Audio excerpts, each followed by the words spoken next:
This is Etihad's Boeing 787 Dreamliner. In this review we will explore the comfort of Etihad Business Class seats, the warmth of the onboard crew, the food on board, and delve into some aspects that might need a little bit of course correction. Good evening from the lounge in Abu Dhabi. Today we're going to fly Etihad on their business class from Abu Dhabi to Phuket. I just got a confirmation of an upgrade. I've never flown their business class before, so this is going to be fun. So let's see how it is. We're currently sitting in the Etihad Business Class lounge. It's super spacious. It has a lot of food and desserts and a own bar. So far in the business class experience, it's kind of nice. In Etihad Business Class Lounge at Abu Dhabi's Terminal 3, the seating is generally abundant, ensuring comfort for all its guests. The lounge has a sophisticated design with a blend of modern architecture and traditional Arabian elements. Etihad has partnered with Breitling and has some nice watches on display. Food-wise, there is a lot of options to choose from, like salad, warm food, fruits, and dessert. In the bar you get complimentary drinks. We took a glass of champagne and had some hot buffet before it was time for boarding. The Abu Dhabi airport feels a little bit compact and old-fashioned. The anticipated midfield terminal, originally set for a 2017 opening, has faced delays, turning the wait into a quite hassle. A significant number of flights from Abu Dhabi require bus transfers from the terminal to the aircraft, and today was no different. A highlight, however, is the exclusive bus for business class passengers, offering leather seats and extra space. Today's plane is a Boeing 787-900, but let's call it the Dreamliner. It's decked out in Manchester City's soccer color because, you know, Etihad is certainly a fan. The seat map of the plane is a 2.5 class layout. Starting with the rear with economy, which has a 3-3-3 layout with a pitch of 31 inch, which is somewhat tight for a wide-body jet. The first 9 rows in the economy section is labeled economy space. While the service and seat layout remains unchanged, these rows benefit from more generous 35-inch seat pitch, which is quite good. All the way in the front there are 28 business class seats configured in a 1-2-1 configuration, with every seat closer to the aisle facing backwards. For this journey I selected the seat 7 Charlie, which is a rear-facing seat. Let's get on board and experience this together. Stepping into the business class sections, you're immediately greeted with a favorable impression. The cabin radiates a cozy warm hue, and the touches near the seats, from the ambient light to the redefined design elements, feel welcoming. Welcome to seat 7 Charlie. Yep, it is rear-facing, offering a unique perspective on travel. Let's sit down and see what's on offer here. The seats are crafted from a blend of leather and fabric, with leather gracing the headrest area. The seat is comfortable, plush, and offer an ample width. Upon boarding you will find 2 pillows on the seat, one to support your back and another designed for sleeping, both of high quality. The legroom is quite generous, though your carry-on will have to go to the overhead bin. However, the spacious table to your right is handy for stowing items you might retrieve from your bag. Let's dive into some seat features. At your front is a 18.5-inch touchscreen IFE, which is crisp and highly responsive. Directly below is a sizable footrest, and inside the footrest area you will find your Armani blanket for sleeping. On the upper wall is a coat hook hanger that might block some of your IFE screen if you have a big jacket. The tray table is located inside the console and is opened by pulling the lever at the bottom of the tray. The table is big and extremely solid and sturdy. It can be moved quite far to the IFE screen, so you might be able to get out when dining. I haven't tested that theory. Beside the tray table is a large area which works as a storage area for your laptop and other things. This section also houses a multifunctional control panel to adjust your seat, window shade and ambient lighting.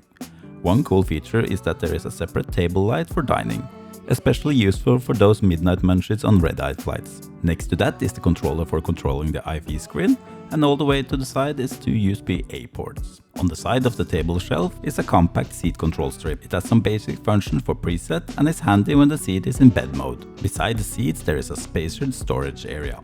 This is where we'll find the provided headphones, and we will check it out shortly. At its end there is a space for a water bottle and some smaller items.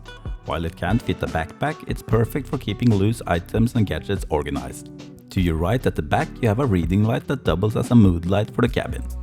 Its design is inspired by local styles, and this lamp offers various brightness level with just a button touch and can be completely turned off.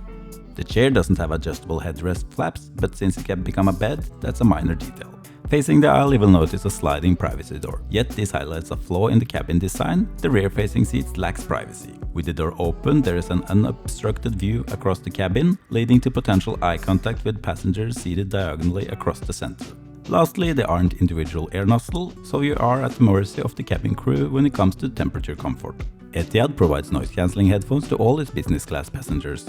They are comfortable and quite good to have on. The port for the headphones is located next to your seat. Etihad provides an orange leather Aqua di Parma amenity kit, which feels of high quality. Inside it was stocked with the usual dental kit, eye masks, socks, sanitation wipes, hand cream, and even a small fragrance sample. One thing I noticed was the lack of earplugs. As soon as I settled into my seat, the nice cabin crew offered me a pre-departure drink. I chose the Duval Leroy champagne, and after finishing the drink, we started our pushback, making our way to the runway. The flight path today takes us 3,000 miles over the Arabian Sea, crossing over central India before flying over the Bay of Bengal and Andaman Sea before landing in Phuket. The flight time is estimated to be 6 hours and 30 minutes.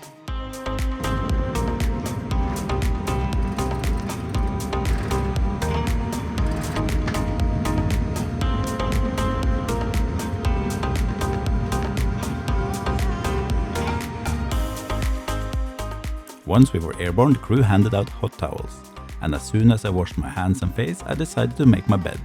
One super nice feature in the business class is that Etihad does dine on demand, which means that you can have food whenever you want. Since this flight departed at midnight, I wanted to sleep first. The bed itself is cozy and reasonably broad.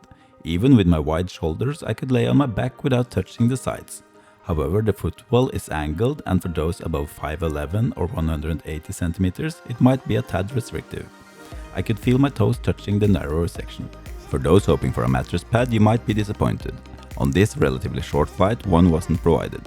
Whether this is a standard practice or just due to the shorter duration, it's worth noting for those seeking added comfort.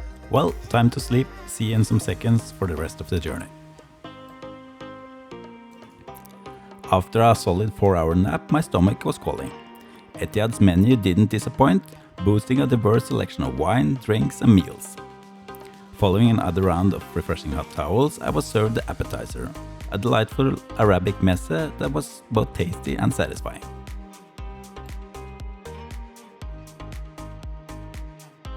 Next I opted for the beef, which was really good and cooked to perfection with a rich, savory flavor complemented nicely by accompanying garnish.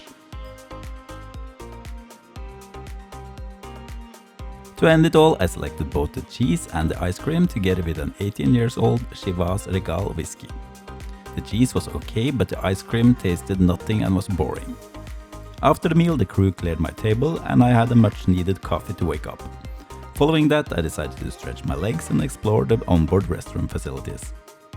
The business class section houses 2 restrooms located in the front. They're pretty standard and lacking the amenities found in some other business class facilities. The toilet also feels a little bit small, but this is a 787, so it's kind of normal with this size.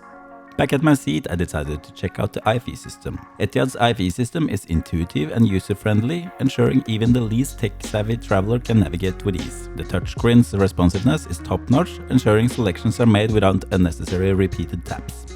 The content itself is mediocre, with some good Hollywood movies, and on the TV sections there are a lot of shows, but only partial episodes in the middle of a season.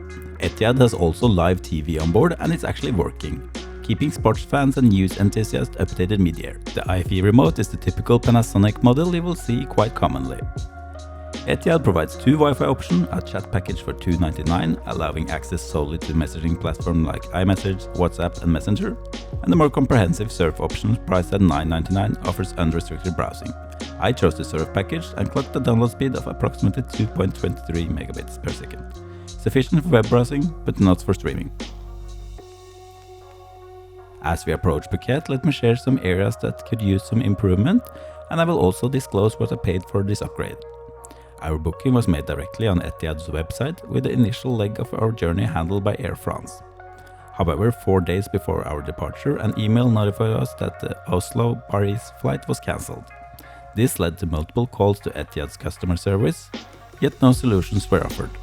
Despite our willingness to adjust, such as changing airport or shifting our travel date, we couldn't push it further due to pre-planned activities in Phuket. Oddly, the Air France flight was still operating and representatives were unclear about the cancellation reason. After 2 days with escalation to management, we were reinstated with our original flight. Additionally, Etihad's mobile applications needs a revamp.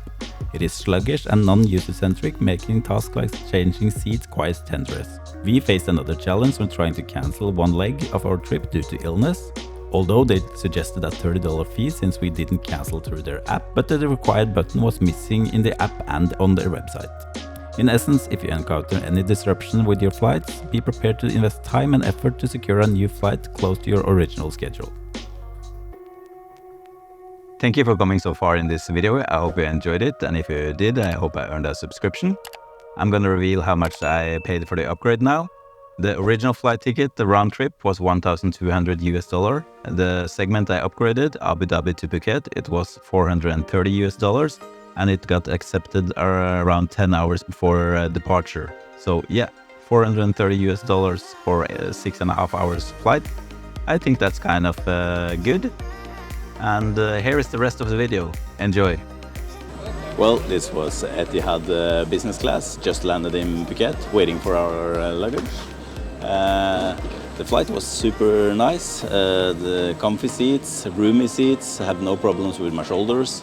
The food was okay, the starter and the main was super nice, the dessert was meh, but overall a good experience. I highly recommend flying Etihad Business Class, and until next time, have a safe flight.